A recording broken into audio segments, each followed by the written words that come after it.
All right, good morning, guys.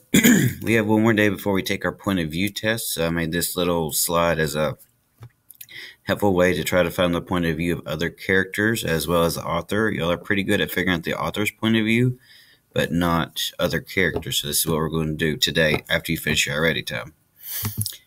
Here's the instruction slide. This is where this video will be posted so you know what to do. Here's your first video of the original story of the Three Little Pigs. To watch it, just hit the present button.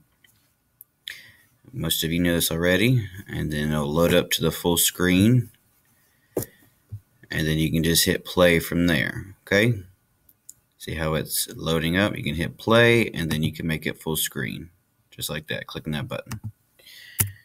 Okay, and go back to the normal screen, just hit escape. After you've watched that video, go to the next slide and say, what do the pigs think of the wolf in the story? So what do you think they think about the wolf in the story? And then you give your opinion on that. I want at least 2 details, which is why the bullets are there. And then what do you think the wolf is thinking of the story? Remember, you're trying to think of the characters' different points of view, okay?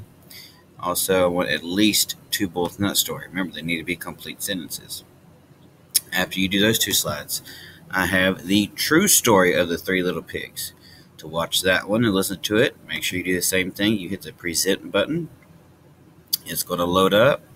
You can hit the play button and then hit this button to make it full screen. Y'all know the deal. Okay? After you watch that, I want you to say, do you think the wolf is telling the truth or not? I want you to tell me simple yes or no. And then I want you to explain why you think he's telling the truth. Because apparently this is the real story, or the true story, of the Three Little Pigs. And then on the last slide, I want you to compare the stories, how they're alike and how they're different.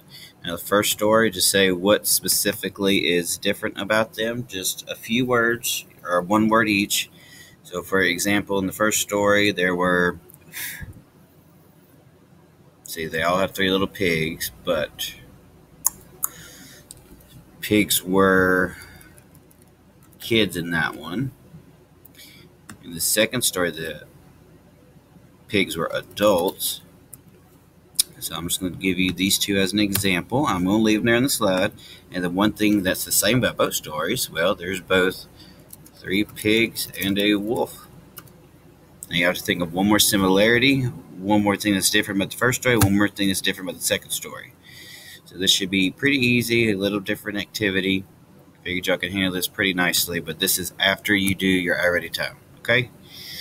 All right, guys, have fun with it. Enjoy.